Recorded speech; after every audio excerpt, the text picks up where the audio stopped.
Ya, Assalamualaikum warahmatullahi wabarakatuh. Perkenalkan, nama saya Dika Arisa Putra, NIM 24050730094, kelas permesinan T2, Prodi Pendidikan Teknik Mesin. Kali ini saya akan mempresentasikan manajemen perawatan industri, perencanaan dan penjadwalan preventif maintenance. Yaitu ada slide pertama, berisi tentang pendahuluan. Pada pendahuluan kali ini ada manajemen perawatan industri merupakan serangkaian kegiatan yang bertujuan untuk menjaga dan meningkatkan kinerja mesin, peralatan, serta fasilitas produksi agar dapat beroperasi secara optimal. Penerapan manajemen perawatan yang baik dapat mengurangi kerusakan mesin, meminimalkan downtime, meningkatkan produktivitas, dan memperpanjang umur pakai peralatan. Pada slide ketiga ada pengertian dan tujuan K3 maintenance. Keselamatan dan kesehatan kerja atau disebut K3 maintenance adalah upaya melindungi tenaga kerja, peralatan, lingkungan, dan produksi dari bahaya selama aktivitas pemeliharaan sampai dengan kritis pada pekerjaan beresiko tinggi seperti pembongkaran mesin, listrik, pengelasan, dan ruang terbatas. Menurut ILO, keselamatan kerja melindungi pekerjaan dari cedera, penyakit akibat kerja, atau kematian. Selanjutnya ada tujuan K3 maintenance, yaitu melindungi pekerja dari kecelakaan kerja, menjaga kesehatan tenaga kerja, lainnya ada mengurangi kerusakan fasilitas produksi, lainnya menjamin keberlangsungan operasi perusahaan, dan yang terakhir meningkatkan produktivitas dan efisien kerja. Pada slide selanjutnya ada prinsip-prinsip K3 maintenance, yaitu yang satu ialah dari Lotto, yang berisi tentang prosedur penguncian sumber energi untuk mencegah mesin hidup saat perawatan, dan yang nomor dua ada dari PWT yang berisi tentang permit to work, dokumen izin kerja aman untuk pekerjaan berisiko tinggi setelah identifikasi bahaya dan pengendalian diterapkan. Pada slide selanjutnya berisi tentang prinsip-prinsip K3 maintenance dari Hotworks, yaitu pengelasan, cutting, grinding, sampai dengan menghasilkan panas atau percikan yang dapat memicu kebakaran atau ledakan. Selanjutnya ada dari Confinite Pipes, yaitu tangki, boiler, vessel, silo. Itu akan adanya akses keterbatasan dan resiko tinggi. Selanjutnya ada dari Working at Height, yaitu kerja lebih kecil dari 1,8 M, memerlukan pengendalian khusus seperti harness, unsure, prosedur keselamatan. Yang terakhir ada electrical maintenance, yaitu pekerjaan kelistrikan berisiko tinggi karena energi tidak terlihat dan butuh dari loto dan pelatihan spesifik. Pada slide selanjutnya ada penggunaan APD dan dampak kegagalan ketiga. APD umum, yaitu seperti helm keselamatan, safety shoes, sarung tangan, face set, airplug, safe hands, ya itulah pada APD umum yang digunakan untuk K3. Kegagalan menerapkan K3 dapat menyebabkan cedera serius, fatalitas, kerusakan mesin, downtime produksi, dan kerugian yang sangat finansial. Selanjutnya, identifikasi bahaya dan metode ada tiga. Yang pertama yaitu dari CSA, yaitu analisis langkah kerja untuk identifikasi potensi bahaya dan kontrol. Yang nomor dua ada HIRATS, yaitu identifikasi, kemudian penilaian, kemudian penilaian resiko.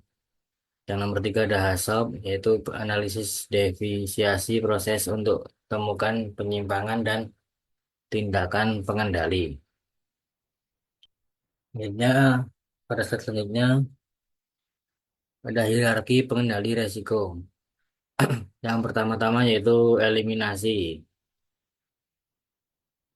yang menyebabkan hilangkan sumber bahaya jika memungkinkan. Yang nomor dua ada substitusi, yaitu ganti bahan atau metode beresiko tinggi. Yang ketiga dari rekayasa teknik, yaitu pelindung, isolasi, desain aman. Yang keempat ada administratif, yaitu yang berisi tentang prosedur, PWT, SOP, dan pelatihan. Dan yang terakhir atau nomor 5 ada APD, yaitu berisi tentang barir terakhir untuk perlindungan pribadi. Kemudian ada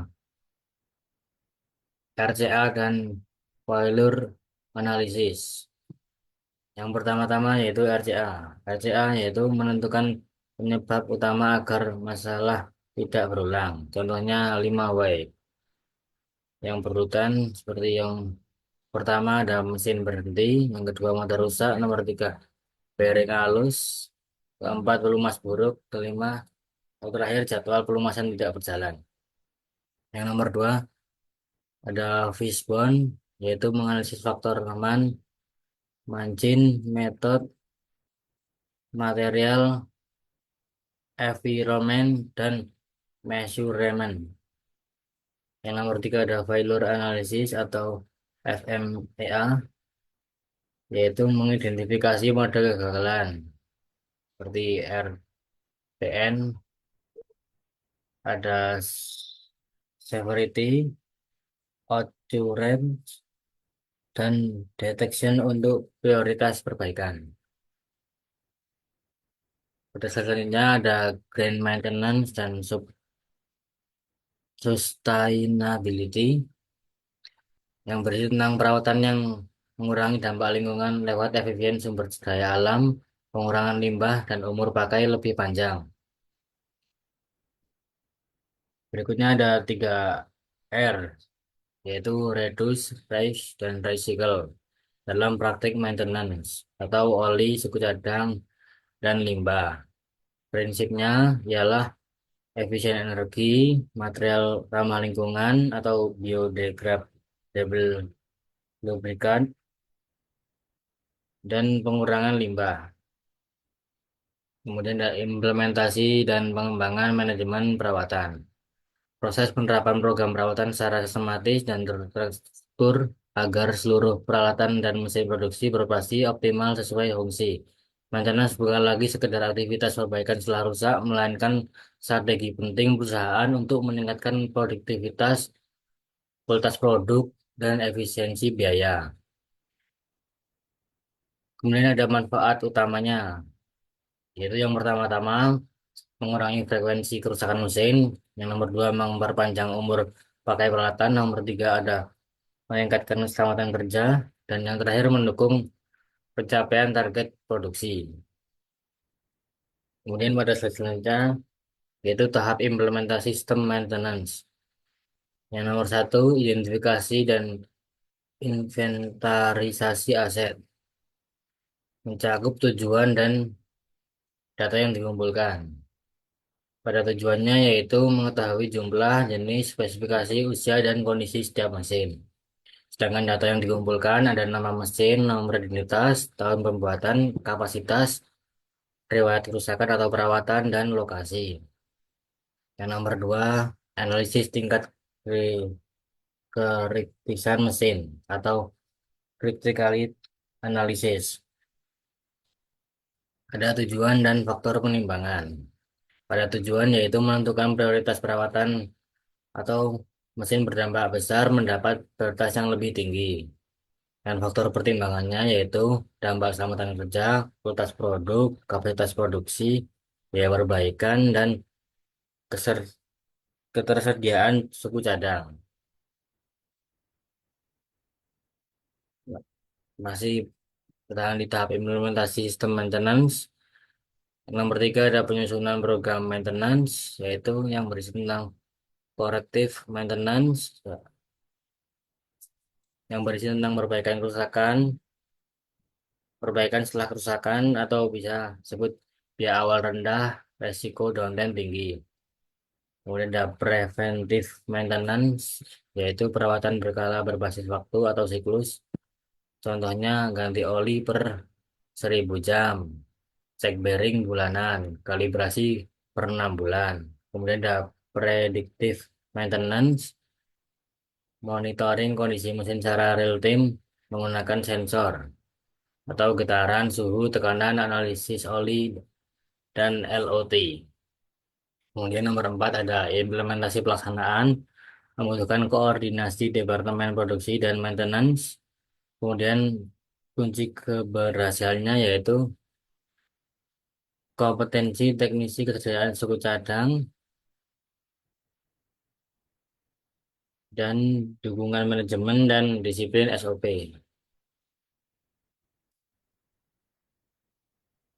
Kemudian ada evaluasi dan perbaikan berkelanjutan. Yang pertama-tama yaitu ada monitoring dan evaluasi atau KIP utama. Ada 4. Yang pertama-tama yaitu main time between failure atau bisa disebut MTBF, yaitu rata-rata waktu operasi sebelum mesin rusak. Yang nomor 2 ada main time to repair atau bisa disebut MTTR, yaitu rata-rata waktu yang dibutuhkan untuk perbaikan. Yang bertiga ada availability, yaitu tingkat ketersediaan mesin untuk beroperasi.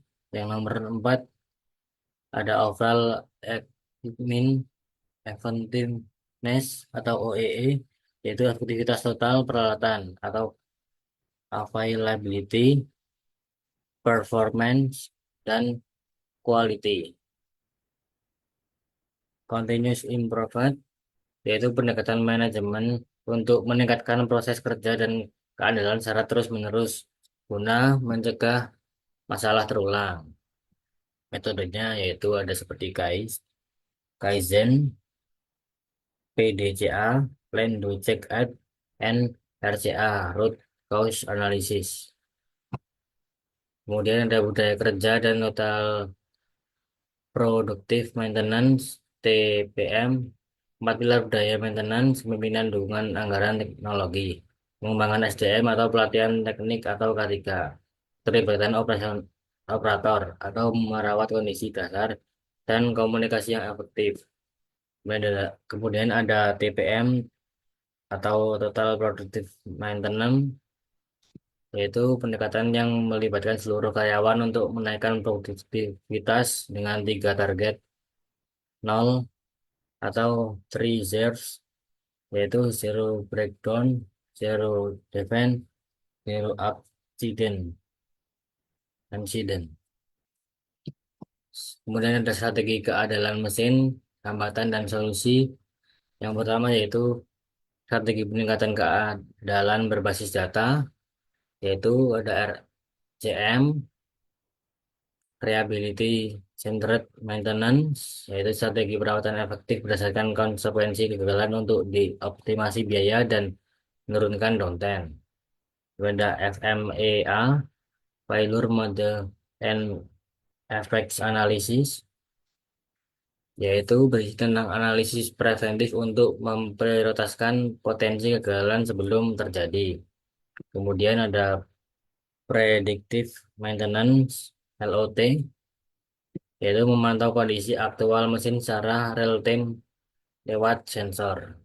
Yang nomor 2, hambatan versus solusi manajemen maintenance. Hambatan yaitu berisi tentang teknis atau mesin tua, dokumen minim, SDM kurang ahli atau disiplin, finansial, anggaran terbatas. Solusinya yaitu pelatihan berkelanjutan, digitalisasi atau CMMS, dan implementasi teknologi industri 4.0.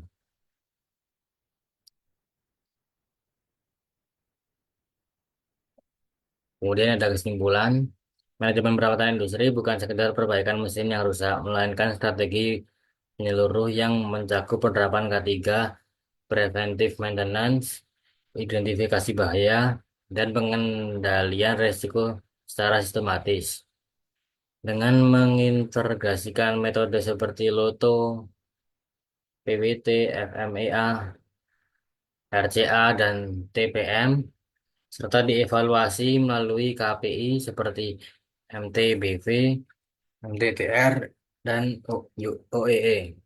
Perusahaan dapat meminimalkan downtime, meningkatkan keselamatan kerja, memperpanjang umur peralatan, dan mencapai operasional yang efisien, aman, serta berkelanjutan. Terima kasih. Sekian dari presentasi saya. Apabila ada salah kata dan yang kurang berkenan, mohon dimaafkan. Sekian dari saya. Terima kasih. Assalamualaikum warahmatullahi wabarakatuh.